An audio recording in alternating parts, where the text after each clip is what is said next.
Good evening, friends, and welcome to day 159 of Poem a Day for 2026. It is Monday, and what started off as a very grey and overcast day, possibly even with some rain, has ended up with largely clear blue skies with some very fluffy white clouds. It's still a bit chill, but hence the hoodie. But yeah, it's the appearance of the day has ended much more summery than it began. I'm still exhausted, and there's still a lot going on. But it's 20 to 6. I've been off work for a little while, and I wanted to come and record for you all so that I can hopefully crack on with the few chores that I need to do this evening, and then hopefully have a bit more of a relaxed one. Cass seems to be doing okay. I think the meds are doing what they need to do. He's just being his sleepy self, as is Meg, but Meg is touch wood. Meg is Meg. So let's. God, I've set myself an assault course for my arm. Let's see if I can. Yep, bring the book over.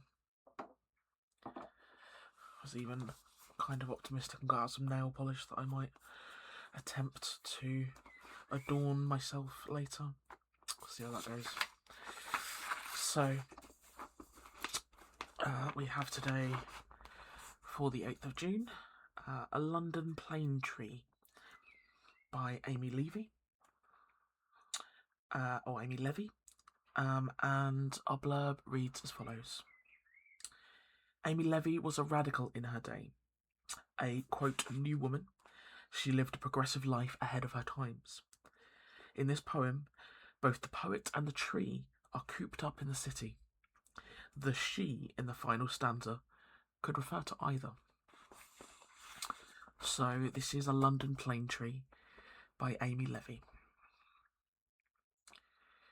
Green is the plane tree in the square. The other trees are brown. They droop and pine for country air. The plane tree loves the town. Here, from my garret pane, I mark the plane tree bud and blow, shed her recuperative bark, and spread her shade below. Among her branches, in and out, the city breezes play.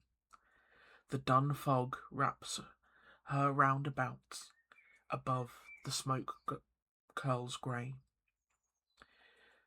Others the country takes for choice, and hold the town in scorn. But she has listened to the voice, on city breezes born.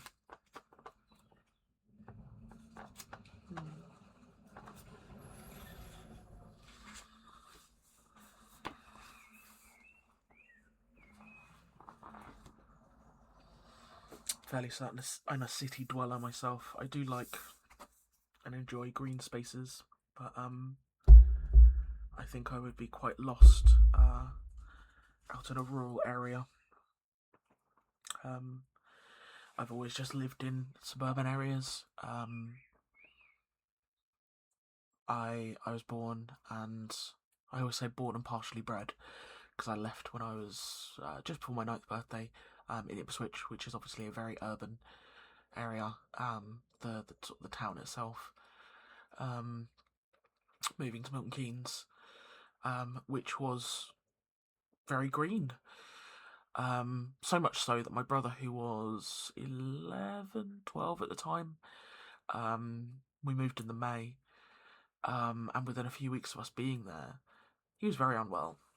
My mum took him to the doctors, quite concerned that he didn't seem to be getting over this recurrent cold. For the doctor to kind of look at her a bit funny and inform her that no, my brother had hay fever. And hadn't he always had hay fever? And my mum was like, she was really shocked. And she explained obviously that essentially where we'd lived before, we had a patch of grass about 50 yards from our front door, um, and that was we used to refer to that as children as Dog Mess Island, because that was where people used to walk their dogs on the street that we lived on. Um, the 90s were a very different time. And that was kind of it. Everything else was concrete, tarmac.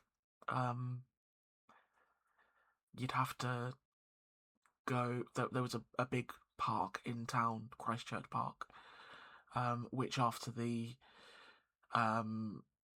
tornado, massive tornado, huge storm in the UK in 1987, was never the same. Pulled up loads of really old trees. But yeah, there was a big park, Christchurch Park, in the middle of Ipswich. And you'd have to go into town, into Christchurch Park, to see sort of any expanse of green space. There weren't kind of fields or anything like that. The kind of like green spaces for kids to go and play on. It was all, so like if you fell over and scraped your knee, it was gravelly and horrible. But yeah, and then we moved to Milton Keynes, and my brother developed asthma. Hay fever, sorry. And yeah, he, as far as I'm aware, to this day, he still suffers. But not as bad as when he was younger.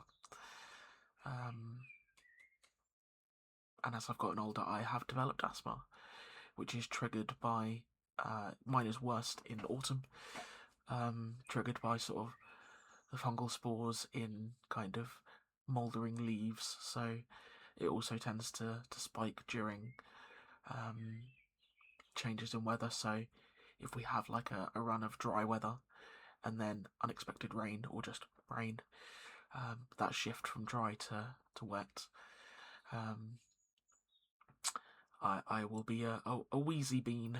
But yeah, I'm rambling because I've had a day and my brain is fried, so I will sign off there. But yeah, thanks for being here, folks. I may be a bit more sedate over the next few days. I may be fine, who knows? But today's been a bit rough. And just want to attempt to manage expectations. I will still endeavour to post. I remembered last night after I caught up with everything. There is also I can put posts as opposed to just videos. So if I am going to be absent, I will try and utilise that to let you know as well, because I can do that from my phone. So yeah, thank you. I hope you've all had a good Monday. And here's hoping the week improves for us all, and that hopefully when we all get there, we all have a very good night.